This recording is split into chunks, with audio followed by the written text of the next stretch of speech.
신앙 고백 하겠습니다. 나는 전능하신 아버지 하나님 천지의 창조주를 믿습니다. 나는 그의 유일하신 아들 우리 주 예수 그리스도를 믿습니다. 그는 성령으로 잉태되어 동정녀 마리아에게서 나시고 본디오 빌라도에게 고난을 받아 십자가에 못 박혀 죽으시고 장사된 지 사흘 만에 죽은 자 가운데서 다시 살아나셨으며 하늘에 오르시어 전능하신 아버지 하나님 우편에 앉아 계시다가 거기로부터 살아있는 자와 죽은 자를 심판하러 오십니다. 나는 성령을 믿으며 거룩한 공교회와 성도의 교제와 죄를 용서받는 것과 몸의 부활과 영생을 믿습니다. 아멘. 341장 부르시고 우리 말씀을 보겠습니다. 찬송가 341장이에요.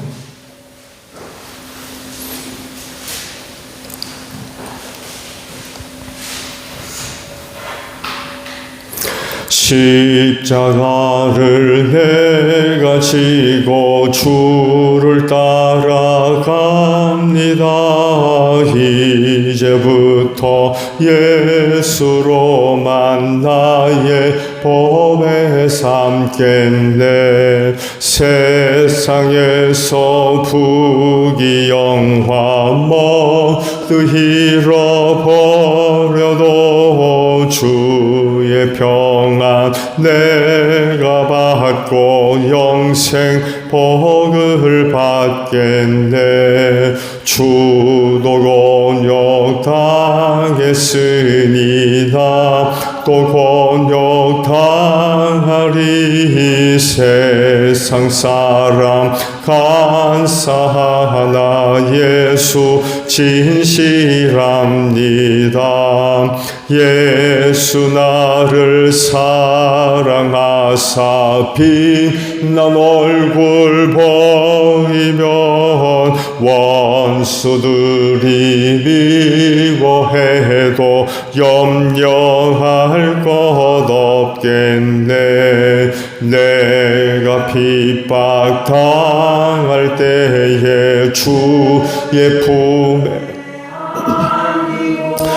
세상 거쳐 당할수록 많은 위로 받겠네. 주가 주신 기쁨 외에 기뻐할 건 무엇냐. 주가 나를 사랑하니 기뻐할 것뿐일세. 아멘. 시편 69편의 말씀입니다. 시편 69편 1절에서 12절까지 있는 말씀을 저와 교독을 하죠. 하나님 나를 구원해 주십시오. 목까지 물이 찼습니다.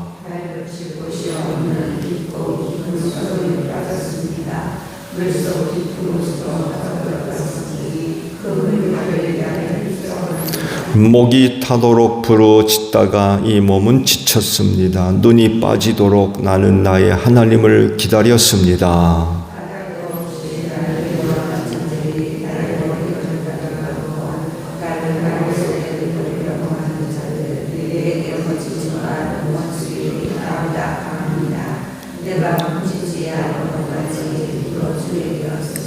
하나님, 주님은 내 어리석음을 잘 알고 계시니 내 죄를 주님 앞에서 감출 수 없습니다.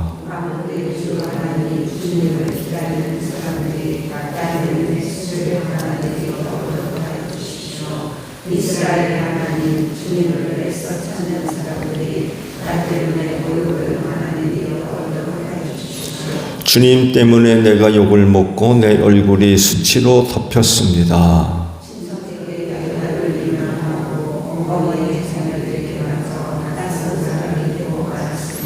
주님의 집에 쏟은 내 열정이 내 안에서 불처럼 타고 있습니다. 그러나 주님을 모욕하는 자들의 모욕이 나에게로 쏟아집니다.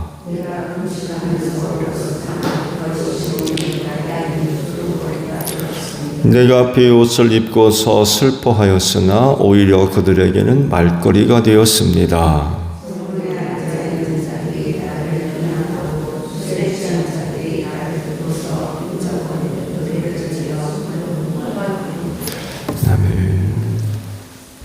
오늘 아침에는요, 두 곳에 있는 3절, 모두 세 절의 말씀을 봅니다. 6절에서 8절까지 봅니다.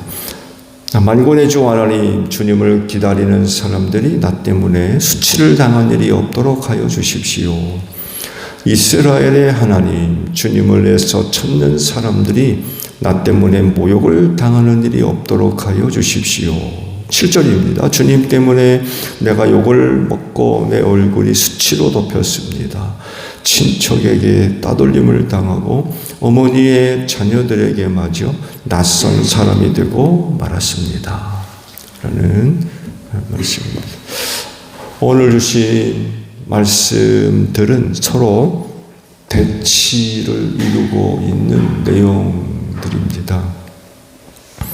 그렇게 되면 안 되는 것과 반대로 그렇게 될 수 있는 이런 서로 다른 상황, 말씀에 대한 그런 상황들이 상대를 이루고 있습니다.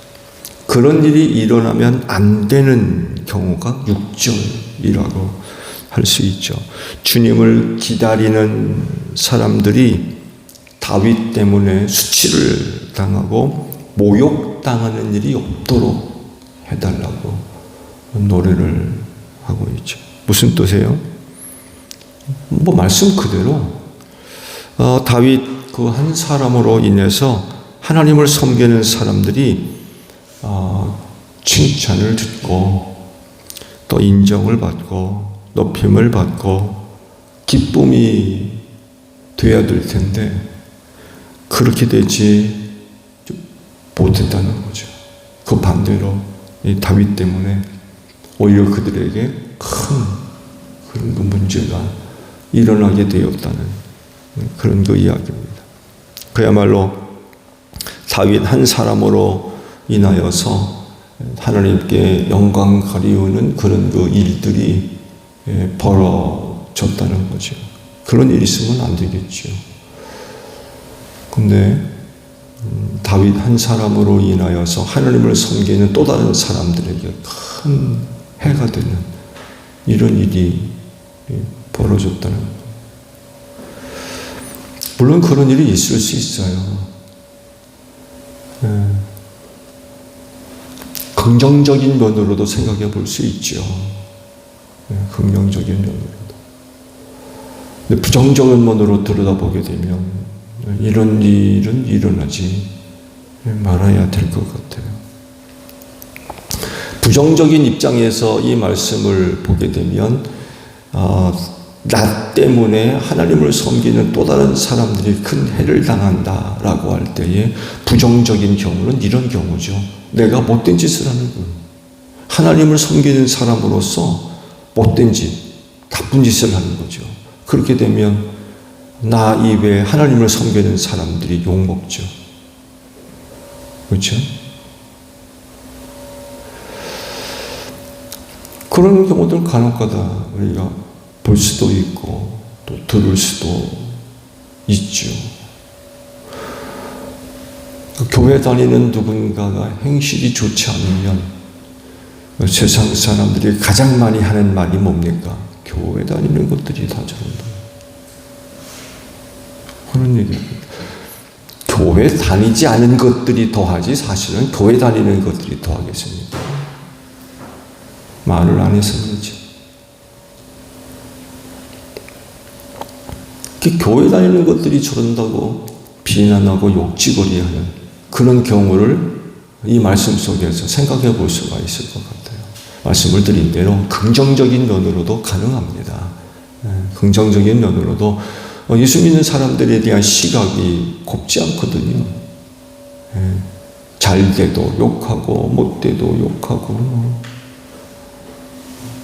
때와간에 부정적인 입장에서 보게 되면 예수 믿는 누군가로 인하여서 교회가 또 다른 예수 믿는 사람들이 욕먹는 이런 그 경우들을 생각해 볼 수가 있죠. 이런 일들은 일어나지 말아야 되겠죠. 오히려 한 사람 한 사람의 축복의 통로가 되어져서 나로 말미암아 예수 믿는 사람들은 말할 것도 없고 우리 주변에 하나님의 은혜가 임하는 그런 그 일들이 있어져야 될 것 같아요. 그럴진데 오늘도 한 번에 한 번 축복의 통로로 소중하게 쓰임 받기를 바랍니다. 다른 하나의 경우는 7절과 8절입니다. 이번에는 상대가 바뀌어요. 6절까지를 보게 되면 다윗이죠. 나로 인하여 하나님을 섬기는 또 다른 사람들에게 큰 해가 임하는 이런 경우들을 말씀을 하셨는데 이번 7, 8절의 말씀은 상대가 바뀝니다. 어떻게 바뀌나요? 주님 때문이래요. 주님, 하나님이죠. 하나님 때문에 욕을 먹고 수치를 당하고 심지어는 친척에게 따돌림을 당하고 형제들에게도 낯선 사람이 됐다. 그러니까 이 말씀을 좀 더 쉽게 바꿔서 표현하면 하나님을 섬기는 것 때문에 혹은 말씀에 순종하는 것 때문에 사람들로부터 비난듣는 것, 욕먹고 핍박받고 그런 경우예요.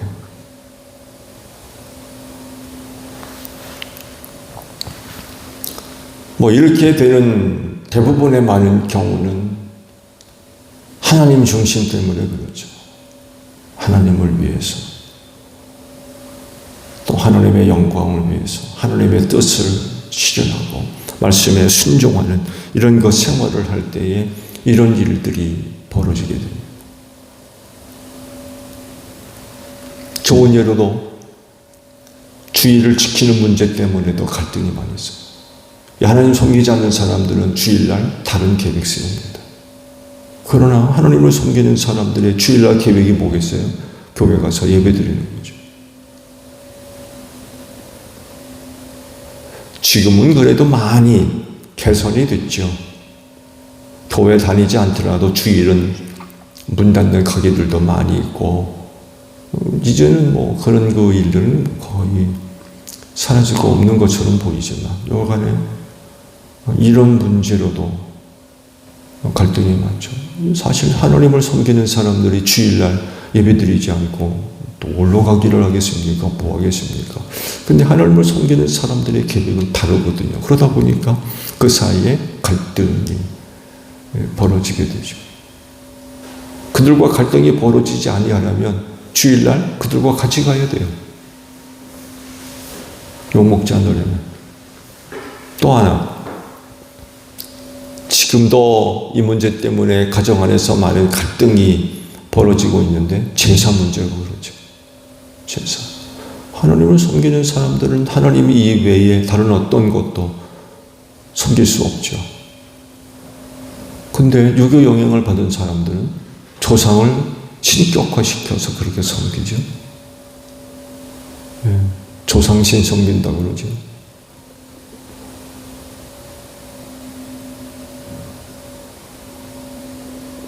유교의 제사 섬기는 일을 목숨 걸고 하는 사람들의 대부분의 인식 뒤에는 뭐가 숨어 있냐면 나도 죽어 신이 되겠다는 겁니다. 나도 죽어 신이 된다. 그런 의도들이 깔려 있어요.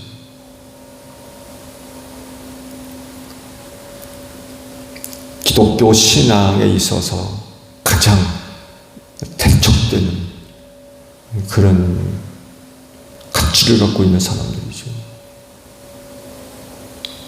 인간이 죽으면 신이 되는 게 어디 있습니까? 그런데 조상을 섬긴다는 건 바로 그런 의미가 포함되어 있거든요. 이런 거 생각하면 절대로 제사에 참여할 수 없죠. 오직 하나님 이외에 신이 어디 있습니까? 하나님만 섬기죠. 그러다 보니까 집안에서 난리죠.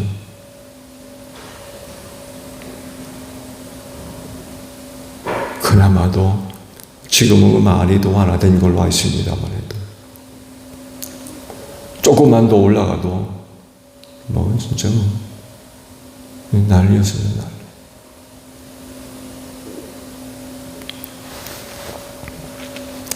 이런 경우를 다 하나님으로 인하여서 핍박받는 그런 경우들이죠. 세상의 가치와 방법을 따르느냐, 신앙적 가치를 따르느냐, 이 사이에도 갈등이 많죠. 세상은 결과만 좋으면 돼요. 결과에 따라서 달라져요. 그러나 하나님을 섬기는 사람들은 목표, 과정, 방법, 결과가 다 선해야 됩니다. 과정과 방법이 악한 결과가 선하다? 그럼 만사가 오케이냐? 절대로 그렇지 않죠. 다른 사람들을 몰라도 그리스도인은 이 모든 것들이 하나님 앞에서 온전해야 돼요. 선해야 됩니다. 이런 가치 충돌. 그러다 보니까 현장에서 눈에 보이지 않는 그런 그 갈등들 많이 있습니다. 이런 것들이 그리스도인을 힘들게 하죠. 참 피곤하게 하고. 어느 경우들을 보게 되면 삶의 위기가 될 수 있어요. 삶의 위기. 내가 더 이상 계속 이걸 해야 되나 할 정도로 그런 것들을 요구하고 참 힘든 거죠.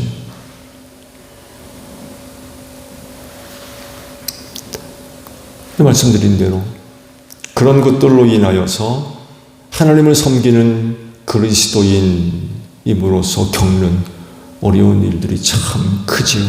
그러나 의미가 있어요. 가치가 있고 그만큼 믿음 갖고 산다는 증거거든요. 믿음 갖고 살지 않으면 그렇게 하겠습니까? 대충. 대충.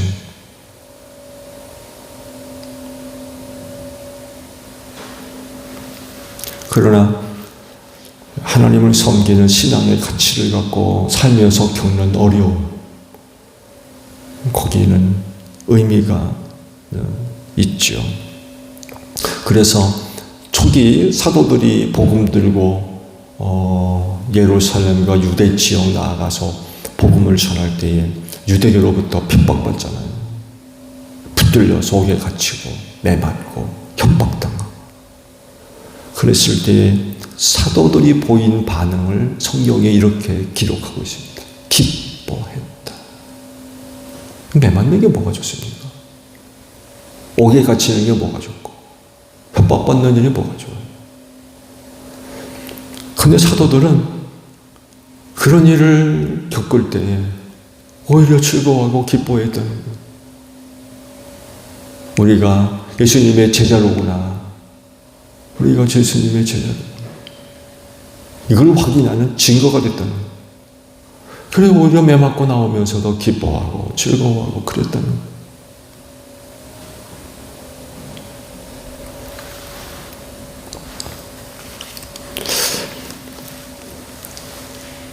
나 때문에 또 다른 사람들에게 미움받고 또 다른 사람들이 핍박받는 그런 일은 없어야 되겠어요. 주님 때문에 미움받고 핍박받는 일이라면 받아야 되겠죠. 그거 안 받으려면 신앙 포기해야 될 겁니다.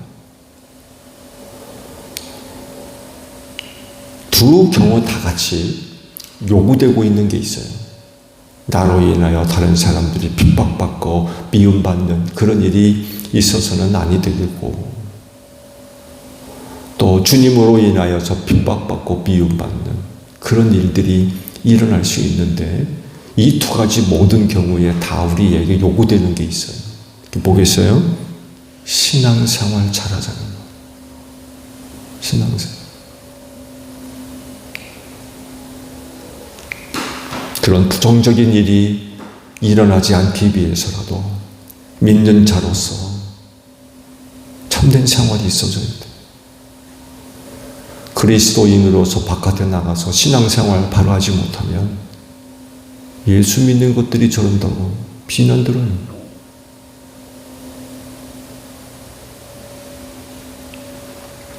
또 주님 때문에 그런 그 어려운 일을 당할지라도 포기할 수 없죠. 신앙 포기할 수 없죠. 그냥 이런 경우나 저런 경우나 공통적으로 요구되고 있는 건 신앙생활 잘해야 돼요. 믿음 잘 지켜야 됩니다. 바르게 신앙생활 하자는 거죠. 그래서 축복의 통로로 쓰임을 받고 흔들리지 않는 믿음을 가지고 우리 마지막 시대를 승리하는 여러분들이 되시기를 바랍니다. 주기도문 합니다. 하늘에 계신 우리 아버지, 아버지의 이름을 거룩하게 하시며 아버지의 나라가 오게 하시며 아버지의 뜻이 하늘에서와 같이 땅에서도 이루어지게 하소서. 오늘 우리에게 일용할 양식을 주시고 우리가 우리에게 잘못한 사람을 용서하여 준 것 같이 우리 죄를 용서하여 주시고 우리를 시험에 빠지지 않게 하시고 악에서 구하소서. 나라와 권능과 영광이 영원히 아버지의 것입니다. 아멘. 기도하겠습니다.